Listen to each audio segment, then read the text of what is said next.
Hello students, let us go through one more sum based on Cramer's rule. This time the equations given are 4m plus 6n is equal to 54, 3m plus 2n is equal to 28. Steps are the same. Just remember this time the variables are not x and y, the variables are m and n. So don't write d dx dy, it should be d dm dn. Remember this. That's the only silly error that you may do in the exam. Apart from that, the steps remain the same, right? So the first thing is, look at the first equation, 4m plus 6n is equal to 54, absolutely in the required form. So let it be equation number 1. The second equation is 3m plus 2n is equal to 28 in the required form. Let this be equation number 2. When I say required form, meaning variables on one side, constants on the other side, and it is in the alphabetical order, m followed by n, right? Let's form the first determinant now, that is d. In d there will be two columns. In the first column you will write the coefficients of m, right? And the coefficients of m are 4 and 3. In the second column you will write the coefficients of n, and the coefficients of n are 6 and 2. Now let's cross multiply and find the value of d. In the first bracket you will write 4 into 2. In the second bracket it will be 6 into 3. 4 2s are 8, 6 3s are 18. 8 minus 18 is equal to minus 10. That's the first determinant, that is d. After d, we generally find dx, but this time presentation, it will not be dx, it will be dm, right?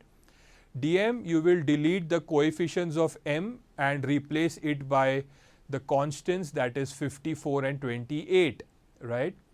Let's now find the value of dm. The first bracket you will write 54 into 2. In the second bracket you will write 28 into 6. First bracket is 54 into 2 and 54 into 2 is 108. Minus 6 into 28, we all know 6 into 28 is 168. 108 minus 168, because the bigger number is having the negative sign, it will be minus 60. We get d, we get dm. Now it's time for us to find dn. dn, we need to delete the coefficients of n from d, right? Coefficients of n, meaning the second column, that is 6 2, we need to delete and replace it by the constants, that is 54 and 28. This is equal to, in the first bracket it will be 4 into 28. In the second bracket it will be 54 into 3.